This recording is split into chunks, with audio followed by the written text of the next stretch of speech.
YouTube, welcome to part 7 of the MS 660 build. I did have some issues with it. I didn't film everything, but if you can hang in there and watch the footage that I got, it'll kind of explain what was going on and how I fixed it. Just got done working on the saw for probably about, I don't know, 7 hours today. How can I not start it? I wanted to do it on camera for you guys. If you guys stayed till the end, this is how it went. I'll put a little bit of bar and chain oil in here. Okay. Not a whole lot. I don't want to make it a mess. Hopefully it pumps. Hopefully it works. Okay, so I mix this up. I got some 100 low lead aviation fuel and some mold tool. I think it's 800 two-stroke mix.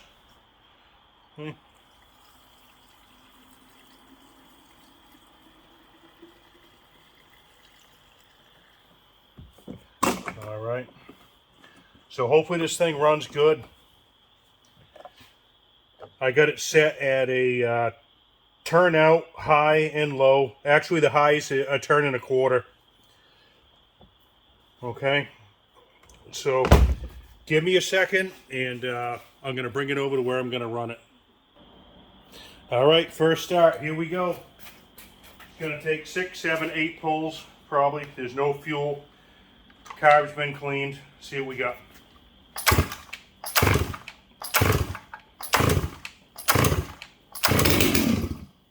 There we go.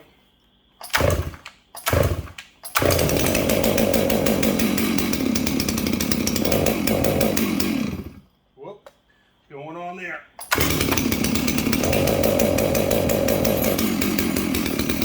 Wow, that's weird.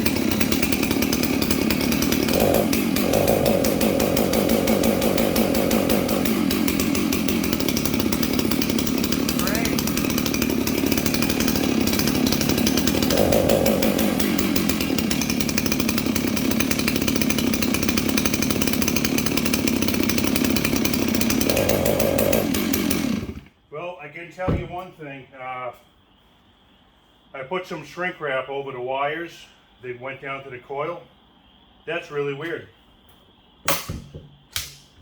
I really can't tell you what it is. Let's try one more time, but yeah, that's strange. Or,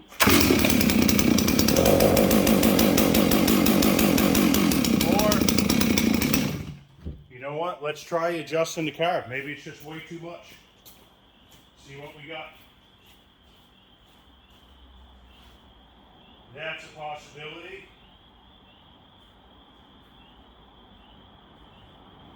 All right, this is kind of interesting. Something new going on. What do we got? So let's turn the low. Seems kind of rich. Let's turn the low down a quarter turn again. I don't think that's what it is. I think it's something else.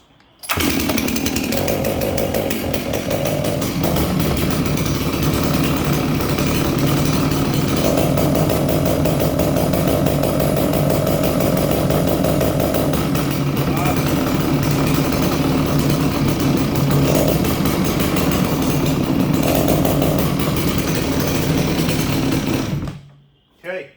I'm thinking that's probably something to do with the coil.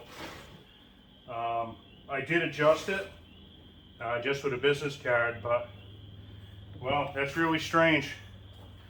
Yeah, it doesn't even want to pick up at all.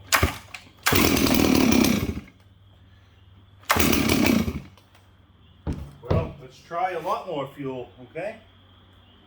There's nothing to lose, right? It's probably so that's a turn. Let's go a turn. Hold on. Check this out. So there's a 1. Let's go 1.5 on low and try it.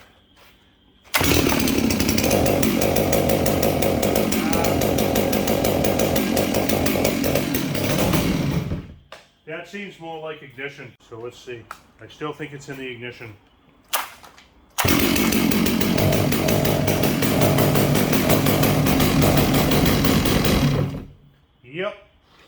So that's where we'll go next. All right, so after getting it all back together yesterday, spent a lot of time on it, like I said. Everything's been replaced except for the intake boot, which I vacuum and pressure tested. So I'm kind of wondering what the heck is wrong with this thing. Did I go too far with the port work? I didn't think so, but when you're having issues like that, I didn't really know where to go, but I was thinking all along it was something to do with the ignition. But check it out now. This is how it runs. And then after this, we'll go inside and I'll show you what I found.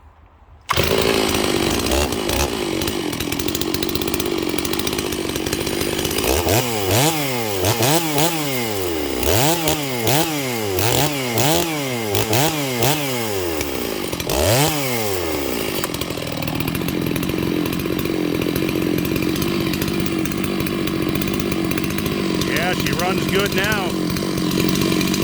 That's going to be a real good milling saw, or whatever stuff we need to cut with it. Should be really good. So I'll run it through a couple of heat cycles, and then I will, cut some of my small logs, which this saw is way too big for, but I'm still going to have fun with it. Anyways, let's head on inside, and I'll show you what I found. Okay, since I had done so much port work to it, I didn't know if I just went too far.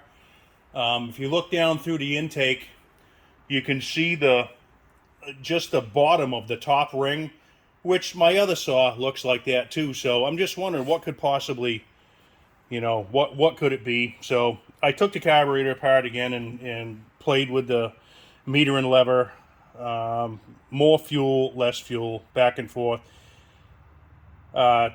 Changing plugs again. So I finally changed some coils, and I know these are good working coils, and I couldn't get them to work. No spark.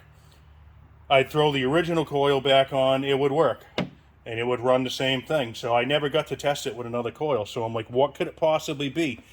And I said, you know what? I got to take a look at this flywheel. Maybe there's something with the flywheel.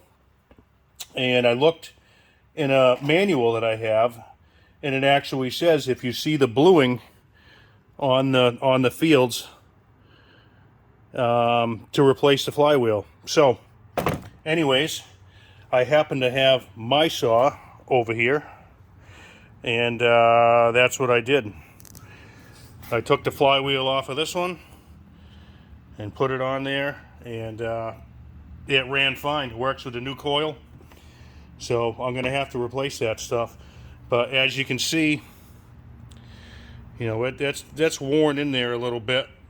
It's got a little wear to it, but it's funny that it ran. I mean, I knew it was worn, but it ran. I had never had to replace a flywheel before. But anyways, that's where I'm at.